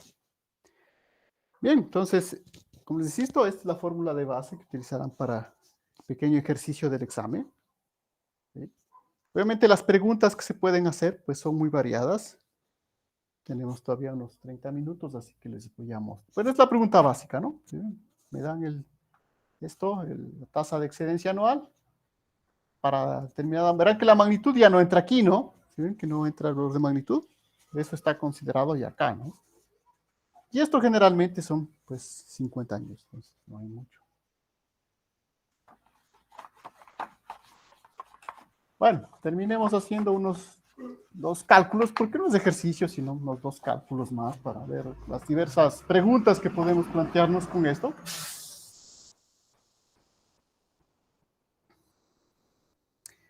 Por cierto, verán que todo esto está en el libro este de sísmico, pues, decir la bibliografía, ¿no? Por si acaso, si quieren revisar, nada más que está en inglés, eso es todo. Entonces, un caso más completo podría ser el siguiente, ¿no? El modelo, esto ya no vaya.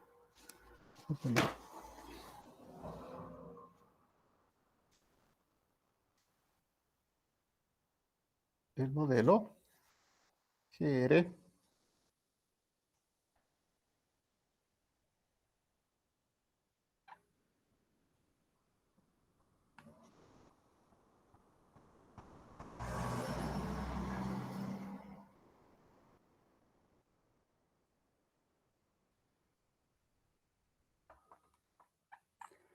por la ecuación logaritmo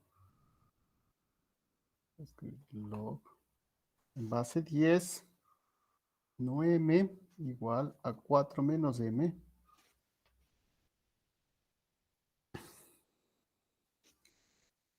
calcular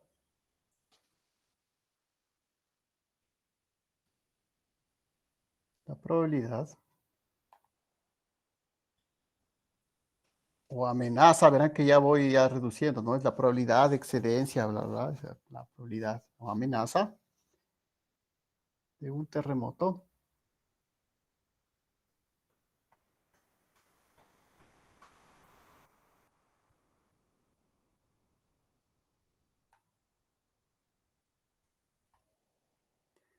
de recurrencia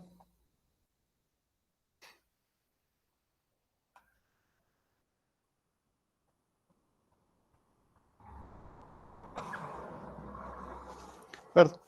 Entonces, en este caso me dan la fórmula o me dan el gráfico, generalmente. Yo puedo ver del gráfico de la fórmula. Bueno, por ahí tenía el gráfico, pero no creo que haga falta ya volverles a mostrar de esto graficado. No es absolutamente necesario, pero en que vamos insistiendo. Entonces, ahora me dan esta fórmula. ¿Para qué me sirve esto? Pues recuerden que necesito ahora calcular la tasa media de excedencia, ¿no? Para una magnitud de 6. Entonces, ¿cómo calculo esto? Pues aplico logaritmo base 10 a ambos lados, me queda 10 elevado a la 4 menos m, y es 4 menos 6, ¿no? M es igual 10 a la menos 2. Bueno, no hace falta calcular, puedo trabajar con ese valor, ¿no? Entonces, eso para la magnitud m. Reemplacé aquí, tengo esto acá. Y pues ahora reemplazo en la probabilidad, ¿no? Ahora la probabilidad, ahora simplemente me dice pruebe para dos posibilidades, ¿no es cierto? Para 50 años de m mayor que 6 me queda 1 menos x 50 por 10 a la menos 2. Obviamente ya no voy a hacer en la calculadora, ¿verdad? Pero una vez más tendrán claro, ¿no? Por favor, aquí a veces yo necesito el logaritmo en base 10. Acá, por ejemplo, aquí para despejar, eso vale la pena, ¿no? Porque puede haber ejercicios como estos. Aquí me tocó despejar la tasa de recurrencia del Gutenberg-Ritz. Apliqué el inverso del logaritmo en base 10. Pero puede ser que de aquí, de esta, me pida despejar la tasa de excedencia. Aquí para despejar eso tengo que aplicar logaritmo natural, ¿no? Esto, ¿no? Son pequeñas operaciones, pero no es... Bueno, ahí ya no lo va a hacer, ya con la calculadora, voy a poner simplemente cuánto sale. Sale 0.39. Y para el otro caso, probabilidad en un tiempo de recurrencia de 100 años, 1 menos x, 100 por 10 a la menos 2. Esta en 100 me sale 0.63. Entonces tengo probabilidades de 39% para 50 años, de 63% para 100 años. Verán una vez más, ¿no? Este número no es que, recuerden que esto viene del, este número 50-100 no es que tenga un máximo, ¿no? Necesariamente, ¿no? Recuerden que siempre estoy en la forma de Poisson, entonces la forma de Poisson luego empieza a decrecer, ¿no? Así bien, en este caso, para 100 años, en realidad la probabilidad, la amenaza aumenta, ¿no? ¿Por qué? Porque obviamente estoy esperando un tiempo mucho más largo para que se produzca mi sismo, ¿no? Parece, parece lógico. Pero una vez más, aquí tendrán cuidado con esto de las probabilidades. Como en muchas partes de la matemática y la física, la intuición no es la mejor guía para resolver esto, ¿no? Digo, esto viene del hecho de que hay un máximo, ¿se acuerdan que ese máximo de tiempo luego puede empezar a disminuir? Puede ser que determinado, por ejemplo, para 150 ya empiece otra vez a disminuir la probabilidad, ¿de acuerdo? Solamente hacemos para probar estos valores. En este caso, para probar, en este caso, que me dan la Gutenberg-Richter y necesito calcular primero la tasa de excedencia. ¿Estamos claros? Como les digo, aquí podemos hacer varias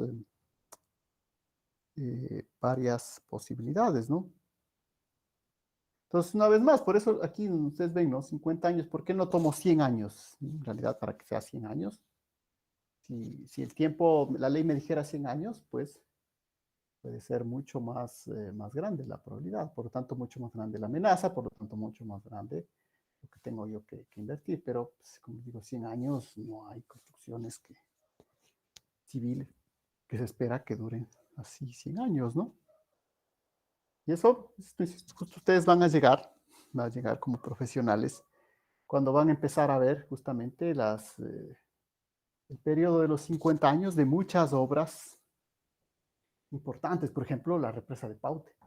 Bueno, no hablemos del caso específico de Coca-Cola, porque bueno, ya hicimos algunos comentarios sobre la amenaza en Coca-Cola, etcétera. Pero, por ejemplo, la construcción de Paute, ¿no? O la refinería de Esmeraldas, ¿no? Son muchas obras que se construyeron finales de los 70, principios de los 80. Entonces, justo ustedes van a llegar en el momento en que ya se empiezan a cumplir esos periodos, ¿no? Y pues, obviamente no quiere decir que exactamente tengan que ser 50 años y vamos a derrumbar todo lo que veamos, no, obviamente lo que ya es analizar, puede ser que las estructuras resistan. Obviamente hay las dos profesiones, ¿no? Habrá un ingeniero civil que revise toda la parte estructural, cómo está, cómo ha resistido, pero también habrá, obviamente, y ahí viene la colaboración de las geociencias, y mire, cuando se construyó eso, había una amenaza sísmica de tal magnitud en esta zona. Bueno, vamos a volverla a recalcular, a retomar, ¿sí? Ya no hacemos una ley tan simple como esta de Gutenberg-Richter, ¿no? Usar una ley más adecuada a los parámetros contemporáneos, ¿de acuerdo? Entonces, de maneras, por eso les digo, ¿no? Estos 50 años, justo van a coincidir con la entrada generalmente de ustedes a ese mercado de trabajo, ¿no? Pero por el momento, pues, si ven, esto no es, una vez más, es la mejor idea. Si mire, usted tiene 39% de probabilidad donde usted vive. Para un terremoto mayor que 6. No dice mucho, ¿no? Tal vez calculemos ahora lo mismo, pero para un terremoto. Bueno, esta de acá siempre vamos a necesitar, entonces no sé si es que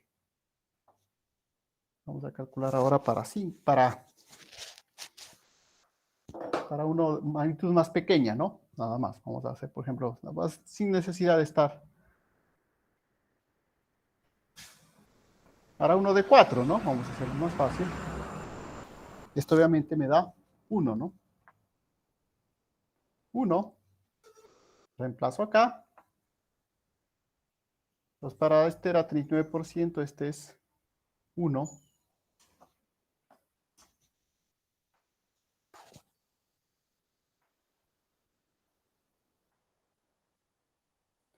Esto es para el mayor que 4, ¿no? ¿verdad?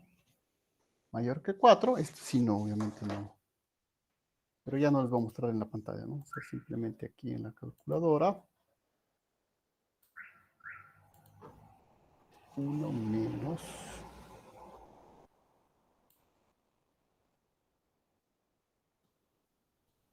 1 menos x elevado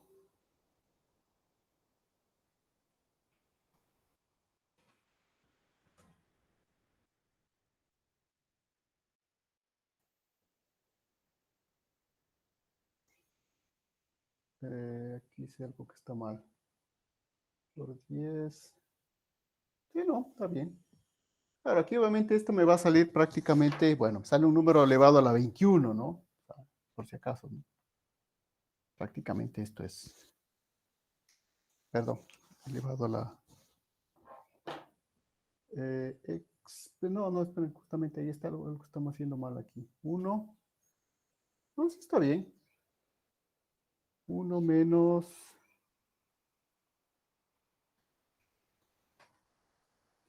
no, ya de igual en el primer cálculo. Voy a hacer el primero para estar seguro. 1 menos x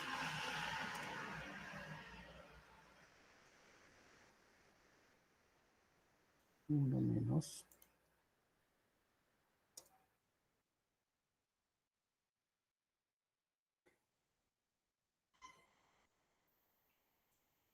x elevado.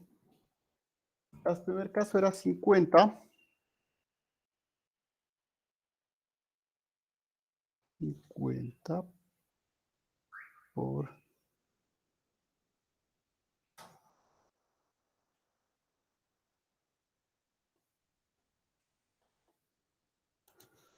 1 a la menos 2.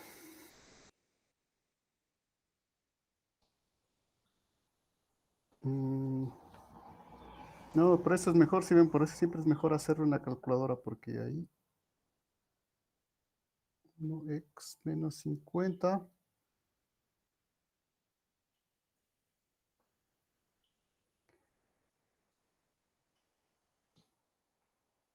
1 menos 50 por 10 a la menos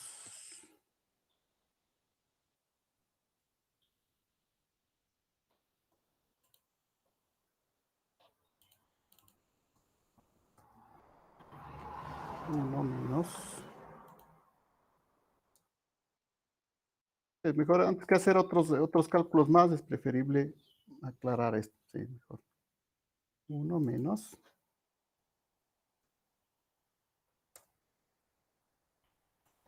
e elevado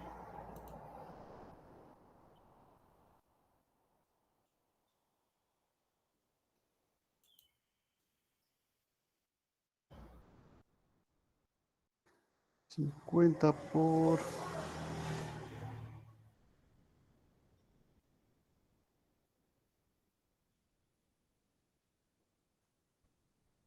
0.01, ¿no? 0.0.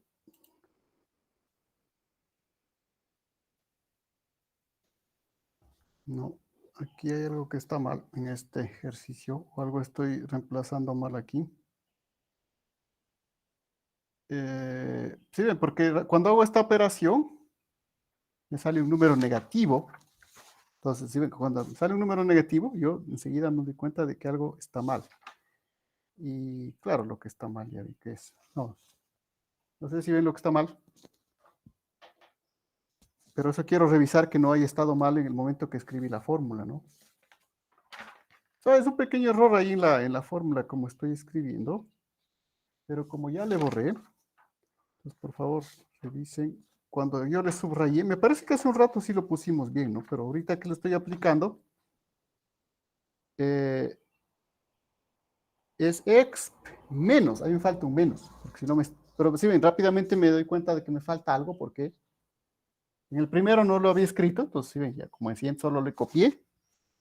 Por favor, verán que aquí es menos, ¿no? ¿Por qué? Porque si no me estaba saliendo un número negativo, esto es una probabilidad, la probabilidad nunca puede salir negativa. La probabilidad es un número entre 1 y 0, ¿de acuerdo? Entonces, rápidamente, por eso me doy cuenta de que hay algo que no está bien. ¿Sí? Entonces, por favor, corregirán esto. Entonces, revisarán en la fórmula. Me parece que hace un rato sí estaba bien cuando le subrayé, pero por favor revisen. Es 1 menos x de menos el tiempo por el nu. ¿De acuerdo? ¿Estamos claros? Ese es lo que estoy reemplazando mal ahí. Entonces, ahora sí. Pero por eso les digo, a veces, ¿sí ven? Pero, por ejemplo, ven, ahorita me salió un número negativo para hacer esto. Hace un rato me salió un número mayor que 1. Después me sale un número negativo. Ya algo me quiere decir que algo no está bien. ¿Sí? Entonces, ese que no está bien era esto. 1 menos. Entonces, ahora sí voy a reemplazar con 1 nada más. E elevado a la menos 50. 50 por 1, ¿no? 50 por 1, que el 1 me salía de acá, de 4. Finalmente, esa probabilidad me sale, ahora sí.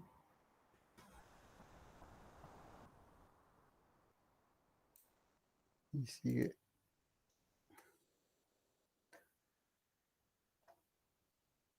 Sí, en este caso, claro, ¿no? Sí, está bien.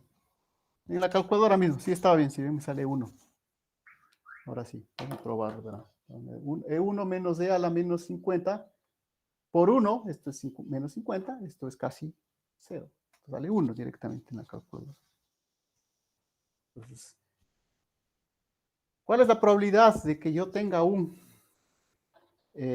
terremoto de magnitud 4, al menos uno, magnitud 4, lo cual quiere decir que puede ser uno de 4, uno de 4,5, uno de 6, uno de 7? Es totalmente seguro. O sea, no tengo ninguna duda de que va a ocurrir un terremoto de esa magnitud en la región donde yo vivo, que está dada por esta ley de Gutenberg-Richter. ¿De acuerdo? ¿Verán? Todo es reemplazar en esta fórmula de acá, ¿no? No es más que eso, ¿no? Entonces, magnitud 4, 1. Probabilidad 1, es decir, estoy totalmente seguro de que va a haber un sismo de grado 1, ¿no? Pero una vez más, esa no es la información más clara. ¿No? Pues simplemente me dice, pues bueno, siempre va a haber sismos ahí de magnitud 4.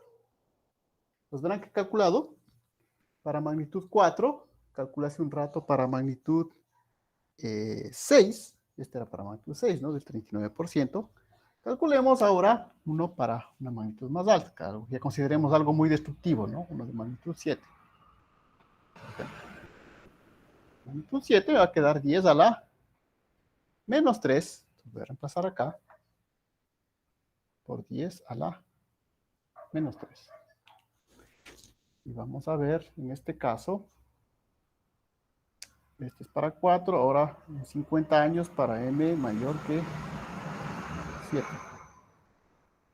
Es igual, no tengo calculado, que vamos a hacerlo. 1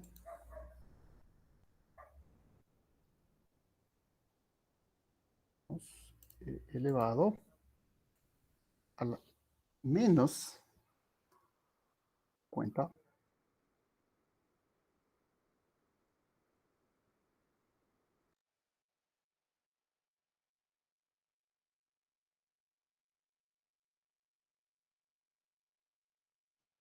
Lo que con esto mismo se puede hacer.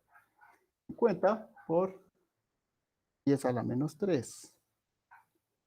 1x a la menos 3.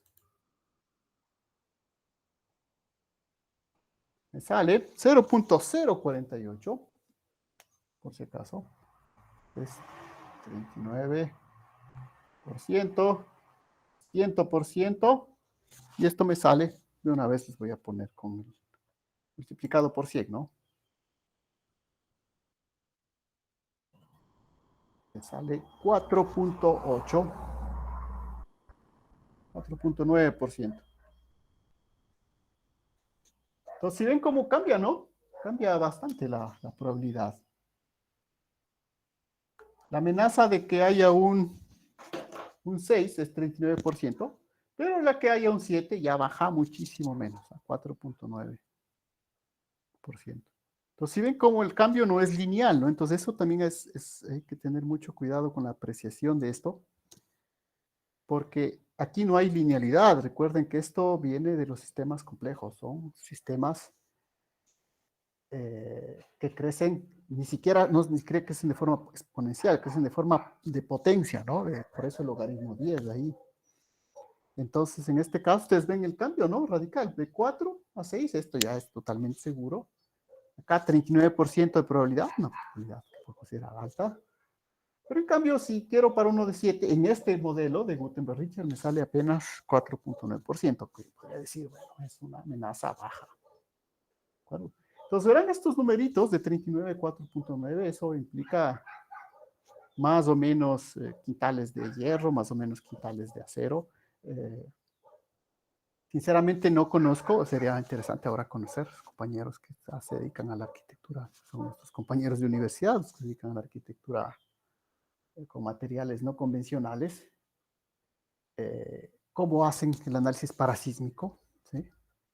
Porque eso igual está en la norma ecuatoriana de construcción, ¿no? Solamente le dice, mire, si va a construir con hierro acero, tiene que seguir estas. O sea, está muy detallado, ¿no? Número de varillas, todo el lenguaje de los ingenieros civiles. Pero también le da normas para las otras construcciones, ¿no? Quiere construir con adobe, y dice, ¿no? De adobe, ladrillo, madera, etcétera, etcétera. Pero serán otros factores parasísmicos diferentes. De todas maneras, ustedes ven como estos cambios, ¿no? Si yo estoy pensando en un magnitud 6, 29%, a uno de magnitud 7, apenas 4%. Eso obviamente va a determinar el costo extra que voy a tener que invertir en mi vivienda, si estoy pensando en mi vivienda, ¿no? Si no, pues bueno, ya, como digo, si son otras estructuras, esto ya vendrá por defecto. Ahí no tendré mucho de dónde tener que escoger, ¿no? Entonces, obviamente, esto, como insisto, estos valores, una vez más, de dónde, ¿cuál es la base? Ustedes ven, porque el 50 está ahí, la probabilidad está ahí. Y por eso les hago varios estos ejemplos. Todo el problema viene de acá, ¿no? Solo aquí estamos cambiando. La Gutenberg-Richter. Entonces, basta que la Gutenberg-Richter cambie un poquito, ¿sí? Muy poquito en su pendiente, para que estos valores cambien totalmente y el costo de su casa a veces se duplique. Para que aquí hay un cambio, ¿no? De 39%, 4%. Entonces, ese número de sismo, el sismo máximo, ¿y por qué voy a calcular para uno de 7 si aquí no ha habido terremotos de 7? Entonces, al catálogo del Instituto Geofísico, vamos a ver si aquí no ha habido terremotos. Y si no, pues no, toca estudiar, ¿no? Justamente el trabajo que hay que estudiar es los sismos, saber, el estudio de las fallas, por ejemplo, puede ser zonas que no ha habido instrumentación, saber si ahí se han producido o no se han producido. El problema, por ejemplo, que tenemos en las zonas que están al pie de monte del lado de la llanura, ¿no? De la cuenca. ¿De acuerdo?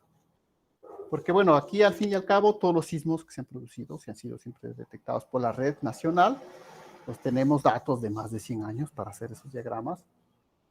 Pero los que estaban del lado, los que se pusieron seguramente del lado del pie de monte hacia la cuenca oriente, ahí hay dudas, ¿no? De que hayan sido todos detectados. Entonces, tenemos ahí como los huecos en el catálogo. De esa habilidad de poner más estaciones por ahí para tratar de mejorar el catálogo cuanto antes. De ahí, por ejemplo, tenemos dudas, una duda, los famosos gaps, o sea, el gap, que se utiliza la palabra inglesa, hueco sísmico. Por ejemplo, hay un hueco sísmico histórico en la zona de la falla de Cosanga, justamente la que pasa por atrás de la universidad, ¿no? En la parte de Colonso. Bueno, ahí no ha habido sismos importantes históricamente registrados.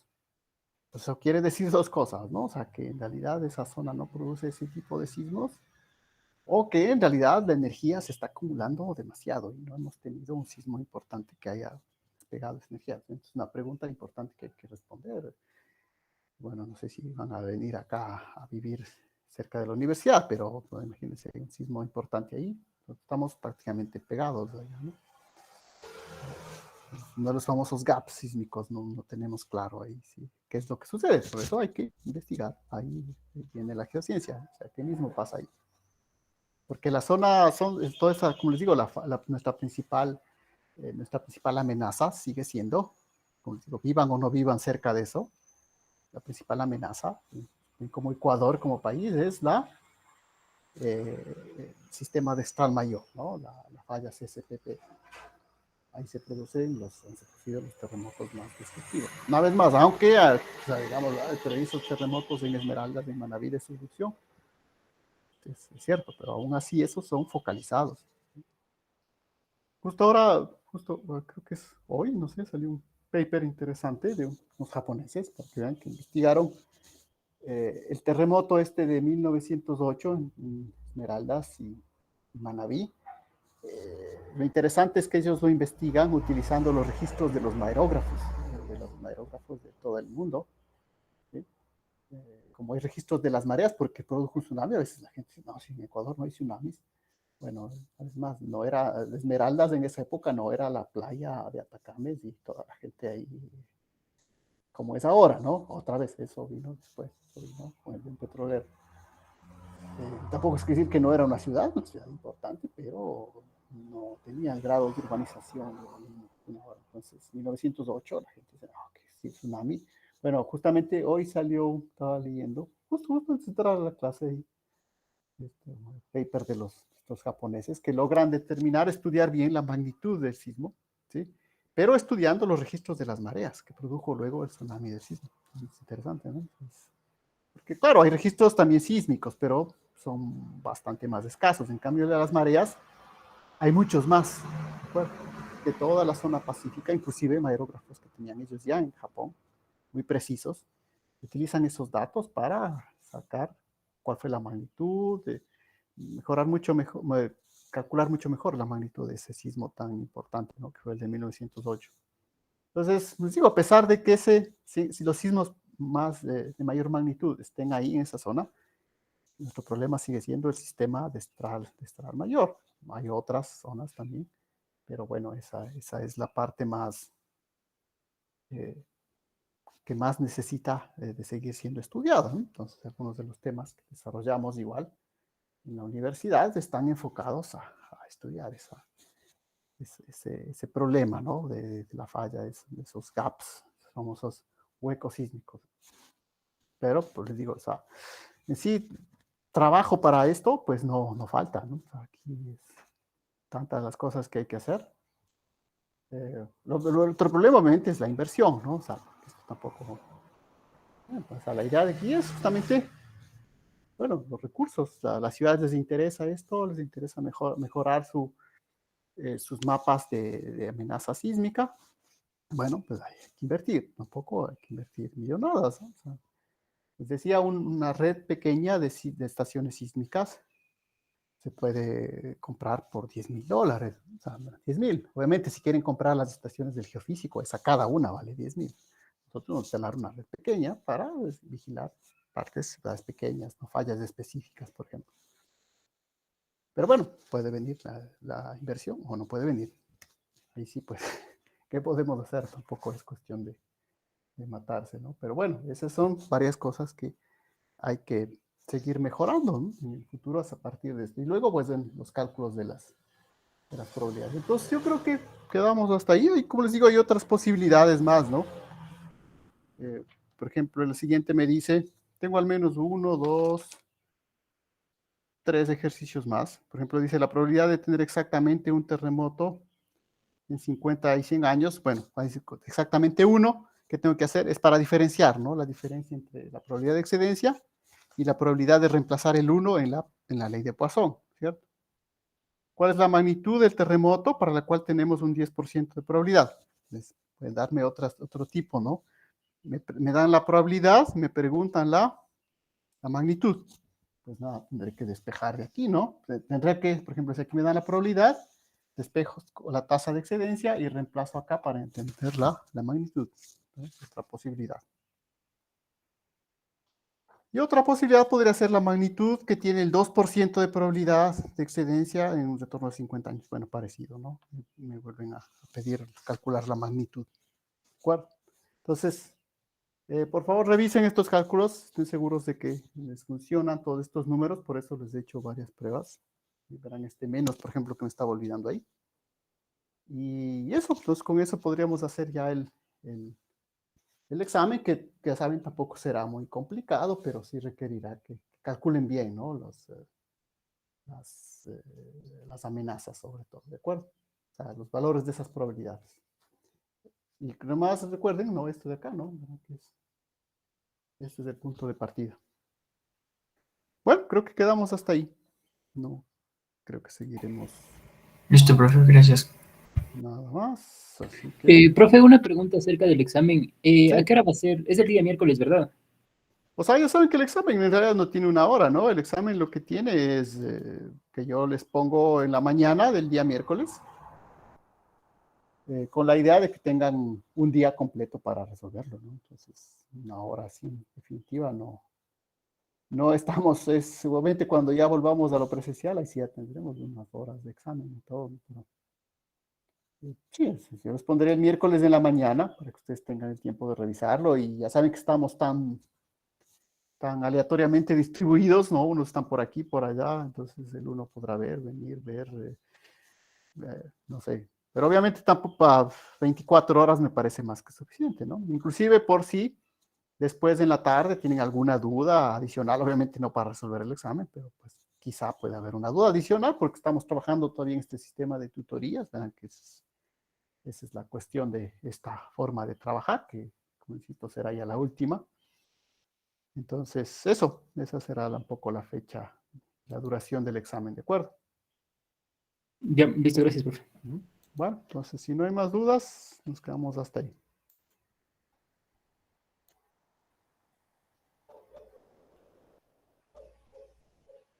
Pero estaba todavía grabando, de tener la grabación.